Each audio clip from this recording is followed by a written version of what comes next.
welcome back to EMS One News and Insider Analysis. Ed Bauter and Dan Schwester from the Overrun, and today we are talking about DC Fire, who has made an initiative to add more people to their workforce. This is something that we love to see, Danny.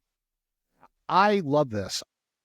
Community outreach, solving a problem that exists in staffing. And, you know, it's a really great thing that the District of Columbia Fire and EMS Department's doing. They deserve a lot of credit for this. So let's get into it. So I want to give credit first to DC Fire and EMS Chief John Donnelly, where he's quoted in this article as talking about, right now they have about 400 paramedics and they'd like to expand so they get more ALS care in the field. So there isn't a finite number they're trying to get to. And he says, I'll take them all, which I love. Yes, give me all of the providers. And this is an example of what you and I have talked about a lot on the show, where, again, this is someone making a decision, right? Where we don't have enough staff. We need to start training people. We know that the EMS workforce it has a significant amount of attrition. You know, in 12 months, about 7% of the workforce is going to turn over. And there's a lot of, individual and academic discussion on how to fix this. And it looks like Chief John Donnelly and DC Fire and EMS are doing this. They decided that they're going to work with a local university. They're going to bring in 50 to 75 paramedics every year.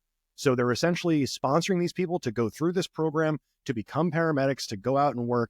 And Danny, this is an idea that you and I have talked about both online and offline for recruitment and retention. But this is an incredible idea, right? Where you're growing your own people at home. You're giving them an environment where they can work, they can grow, and they can thrive. And certainly DC Fire is a very unique environment with how they're run, because they're a combination of metro and federal, because they have the federal government involvement in Washington, D.C. Sure. It's a very, very complicated system. And all they're trying to do with this is just, we're going to expand the workforce. We're going to improve response times. We're going to improve outcomes by adding more people out into the field. Yeah, they obviously recognize they have a staffing issue. And instead of, plugging holes the way normal people would try, they're trying a radical solution, which is grow their own. That has distinct benefits because it's going to be people from the community. I think it's a great idea. I'm interested to see how they're going to get to 50, 75 paramedics a year with their clinical training and the hours that they have to put in.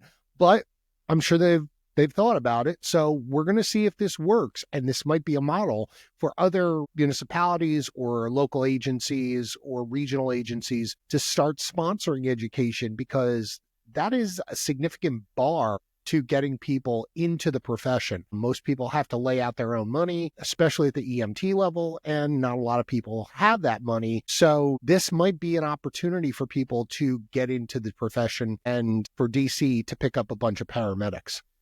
Yeah, and one of the best parts of this program is if you're already a DC firefighter, you can actually enroll in the program for free. So they are really working very hard to take the employees and the staff they already have and build their own people.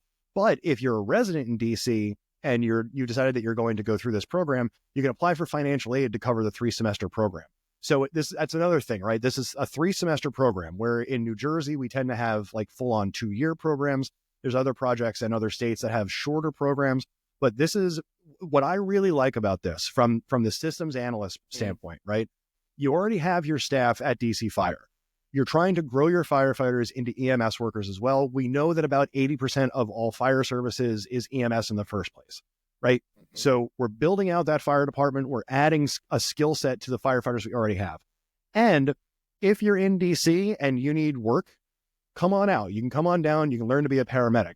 Now, they've only involved one university in this actual study and in this program, but Washington, D.C. is replete with universities and students who are looking for opportunities to grow. Seeing a program like this is very, very inspiring. It's very, very exciting. If you're in Washington, D.C., let us know what you think. If you're part of this program, we're really excited to hear how this works, and we're really excited to follow this. For EMS One News and Insider Analysis, I'm Ed Bauter. He's Dan Schwester. Check out all the stuff for the Overrun on YouTube and wherever you get your podcasts, and we'll talk to you next time.